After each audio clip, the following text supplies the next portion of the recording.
Mississippi. With us in studio is Rebecca Staples. Rebecca is many things, but she is a fellow with Empower Mississippi, working on their project on workforce participation and other issues. Good morning, Rebecca. Hey, Lucian. How are you? I'm doing well. Glad to have you with you. It's good to see you, man. I know. It's been too long. I know. It's been a hot minute, as they say. That's exactly right. Rebecca, tell us a little bit about your work with Empower and sort of what Empower's focused on, how you fit into that. Absolutely. Well, Empower Mississippi is a nonprofit organization founded by a fellow Jones County and Grant Callen. Hey, Grant. That's a good point. Yes. You know, we Jones Countyans stick together. But the nonprofit organization is focused on three pillars. It's education, justice, and work. And so I fall in the work bucket. I'm a fellow on Work for Empower, and what that means is I am basically their nerd looking at labor force participation, federal policies that relate to workforce development, and together we're trying to identify ways to identify metrics that are updated and reflect localized Mississippi context, and also what are some ways that we can improve any areas that need a little improvement. So is there a new study that's out, or is it more? Yes. Okay. Yes. So that's a great question. So we have been looking at the issue of labor force participation in Mississippi probably for about a year now. And so I want to make sure that the listeners understand what that is. Can you explain us that concept? Kind of a wonky term. So the labor force participation rate is essentially a measure by the Bureau of Labor Statistics that looks at how many people are working and also how many people are trying to work. It is essentially a measure of who wants a job or who's working. There is a definition. You have to be 16 or older, and they don't include people who are in institutional situations, such as if you're in the military or a nursing home. And the reason Empower chose to look at this, first and foremost, is because Empower strongly believes that work provides dignity and purpose. It's a God-given opportunity to find fulfillment. I'll tell you, I love former President Teddy Roosevelt. And I was thinking about one of his quotes on work. I'm going to paraphrase it, but he said, far and away the best prize that life has to offer is the chance to work hard at work worth doing.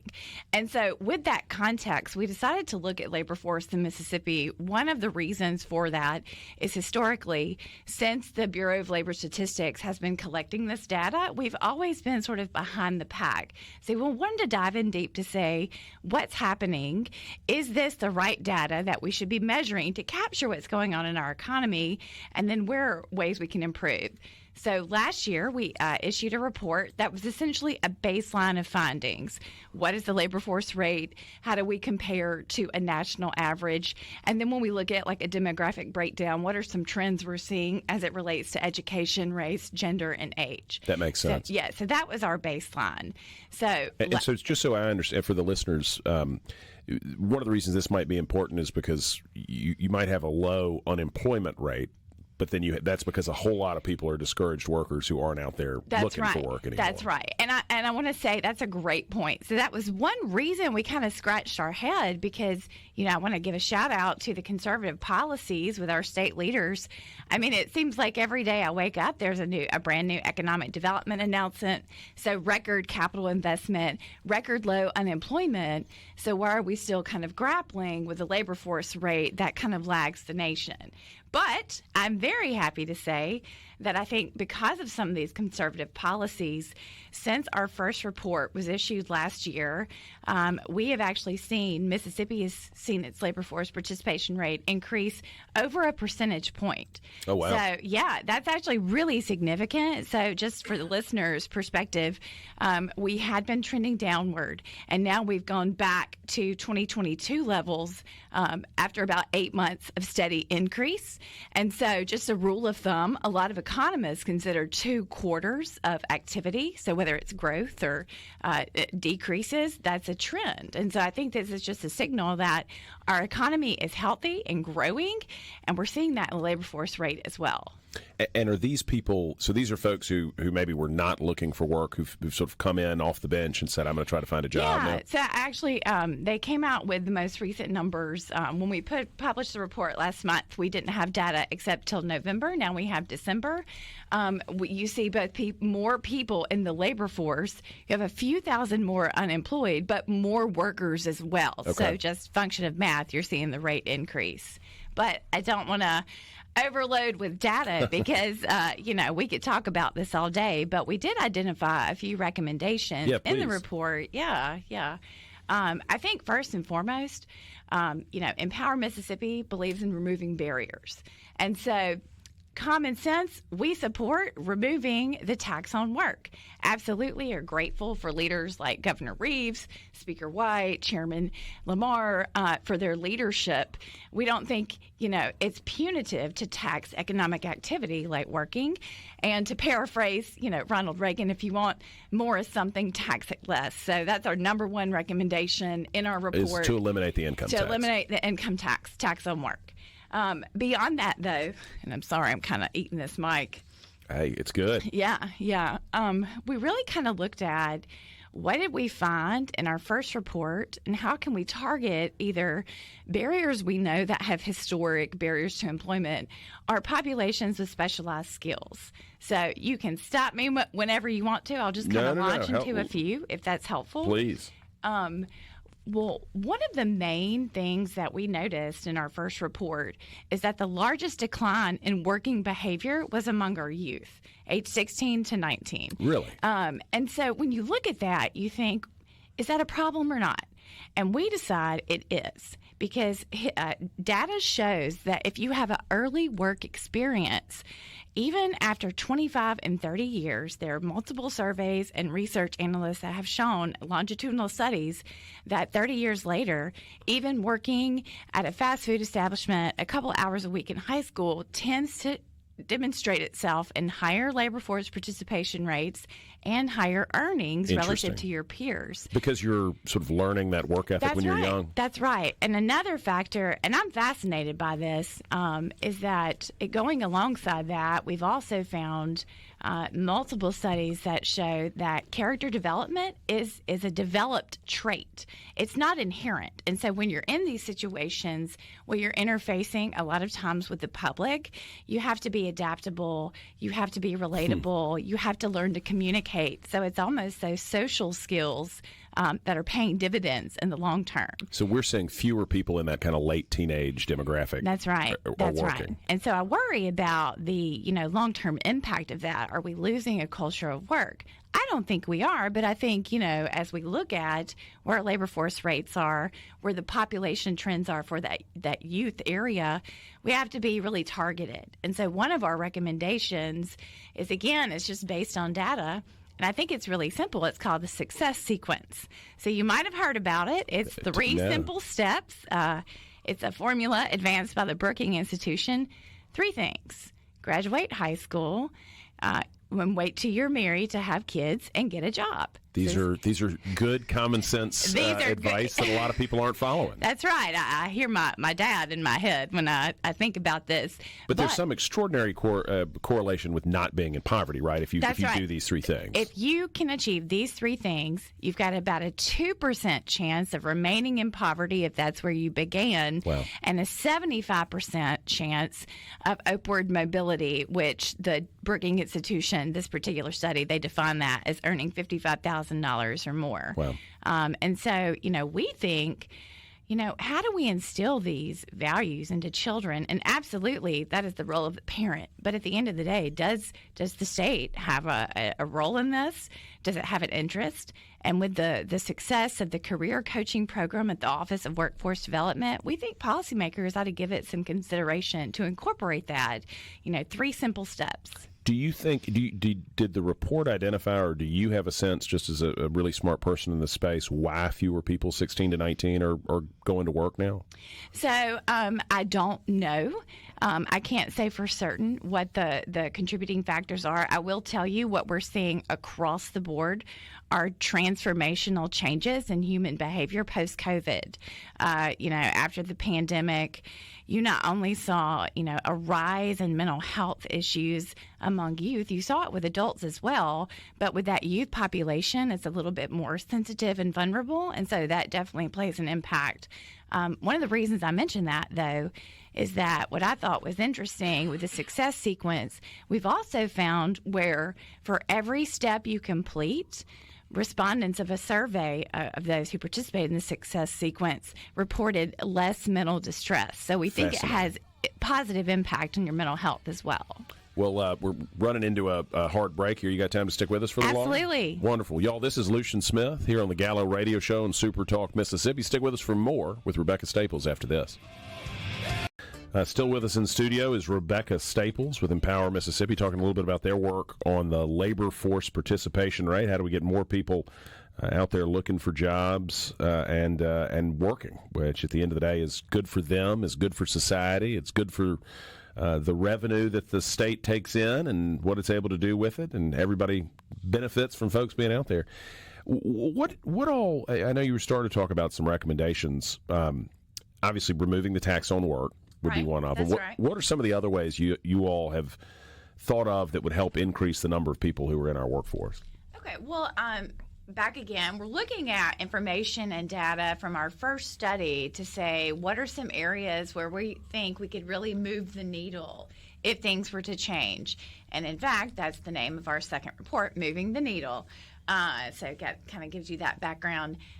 One of the areas that we found of really great interest was there's about 10% of the state's population, or about 300,000 Mississippians, who do not currently have a high school diploma or equivalent. Really? And there is an existing high school equivalency testing program that is available in Mississippi. The issue with that, however, is it's only available in about 42 of the state's 82 counties.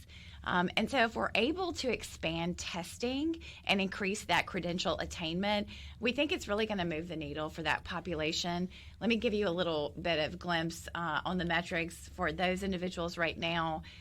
Based on regression analysis in our first study that NSPARC at Mississippi State conducted on behalf of Empower, we know that if you don't have a high school diploma, you're about 61% less likely to participate in the workforce. So already that's very concerning. Wow. And then secondarily, in addition to the less likelihood of you working, we know that the current rate for people without a high school diploma or equivalency is 29.1%.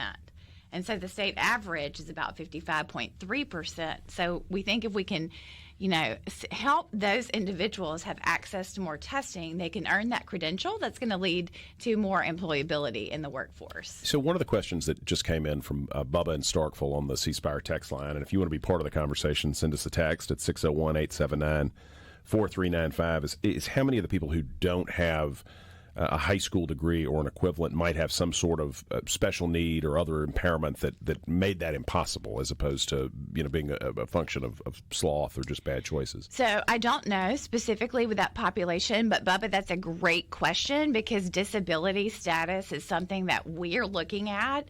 That's not included in this report, but we do know in terms of barriers to employment, disability is huge. So that could be correlated with the high school diplomacy issue or not, but Bubba, you're thinking along the right lines. So the idea would be to go out and identify some of these folks who don't have that credential and get them the sort of testing that would get them. That's right. So essentially, let's say about half the state is covered. So we know by virtue of just expanding access, there is a program at the Mississippi Community College Board where they do work with individuals to identify them.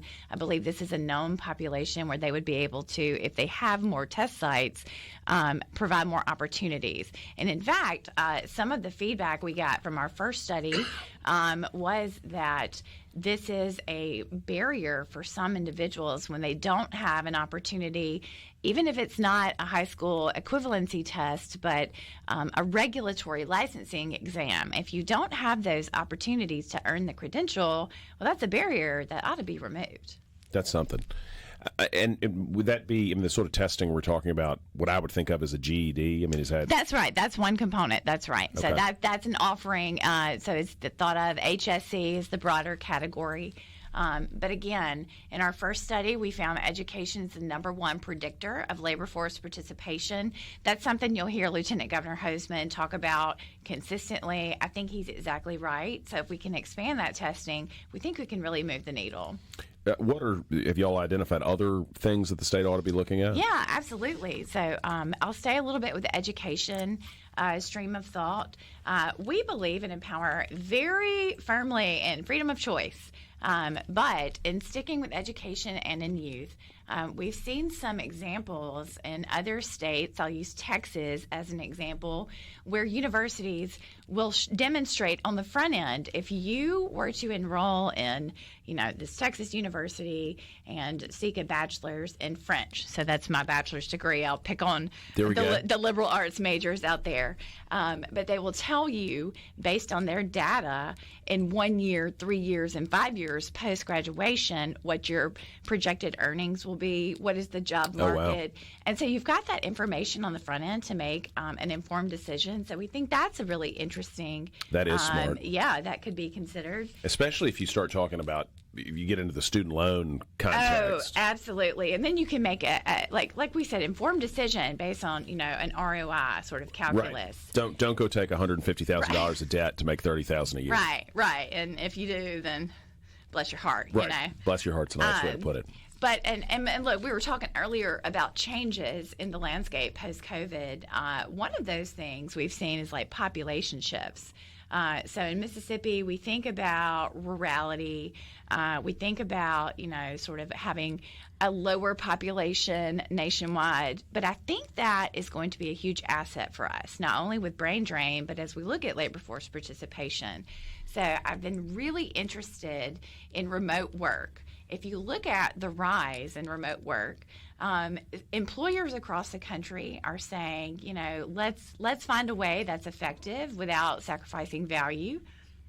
And so the city of Natchez, this is a localized approach that we really think is innovative, but the city of Natchez had a program called Shift South, and it provided a stipend to families looking to relocate to Natchez or Adams County. And it was a success. I think they had about 70 families and earned about $16 million in free publicity because it sort of became a national sensation.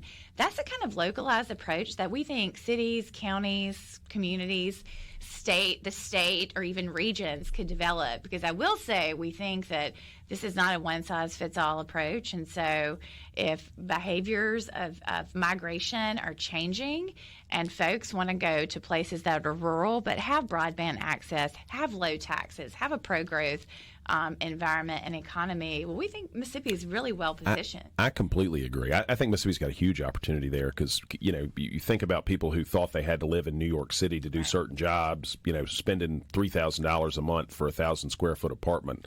Sure would love to have New York money and be in a Natchez, Bay St. Louis, Starkville, Oxford, Jackson, fill in the gap. Yeah, you don't see smog, you see pine straw, exactly. Grass. You can go out in your own yard for, $3,000 buys you a lot of house here. It doesn't do much for you in New York. That's right.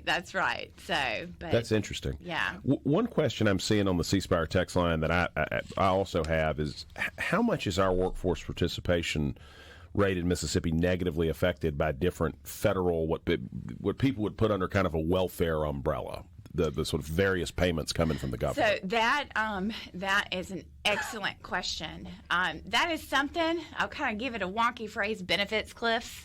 Essentially, that's something we're also looking at. What is, again, this is human behavior. You're going to make a financial decision. If you are able to draw a benefit and provide for your family, and that is more lucrative to you than working a job, well, then you're probably going to make that decision. Yeah. And so as we think about how we structure benefits, government benefits, I think policymakers ought to really consider whether, do you taper down a benefit structure and help that person, that beneficiary, because I've got to believe that everyone wants the opportunity for a hand up. And so if you can sort of scale down the benefit, help them understand the value of getting a promotion at work, learning to scale up their income, we think that can be really, really powerful. But definitely it is a driver of behavior here.